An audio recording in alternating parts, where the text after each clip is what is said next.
अकोला जिल्ह्यात धुक्यामुळे तूर हरभरा कापूस पिकावर रोगाचा प्रादुर्भाव, शेतकरी हवालदिल.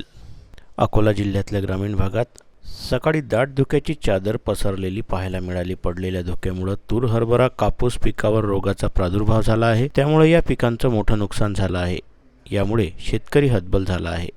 आता आनंदाचा विषय म्हणजे शहरावाल्याला तो लय मोठा वाटते. धुकं पडले असं वाटते की आपण कुठे आल्यासारखं वाटते, पण इकडे शेतकऱ्याला असं वाटते हे आलं म्हणजे आपण खलास झालो, अशातलाच भाग आहे. आता तूर पिकाची जर परिस्थिती पाहसान तुम्ही, हातात भर शेंडी आता पुरे लंबे दिले कोण्या धुक्यानं. 2 दिवस थांबा तुम्ही, ती राहत नाही जे आलेलं पीक. पहिले सोयाबीन गेलं, कपाशी गेली. आता जे तूर आहे, हरभरा आहे, या पिकावर आता लोकांची भिस्त होती ती आता लंब व्हायच्या मार्गावर आहे. धुक्यानं मोठं म्हणजे लय मोठा आता एक शेतकऱ्याला आघातच केला असा सारखं झालेला आहे सध्या. तुरीचं तर खूप नुकसान झालेलं आहे. आजच तुरीचं अर्ध पीक नाहीसं झालेलं आहे. कारण की या 2 दिवसात एवढं धुकं पडलं की अर्धे शेंडे खाली झालेले आहे. आणि हरभऱ्याची तेच परिस्थिती आहे. हरभराही रोग येऊन राहिला या धुक्याच्यानं. पराठीचंही तेच अवस्था आहे. पराठीचं जे माल होता तो अर्धा जास्त गळून गेलेला आहे. यावर्षी तर शेतकरी खूप चिंतित आहे.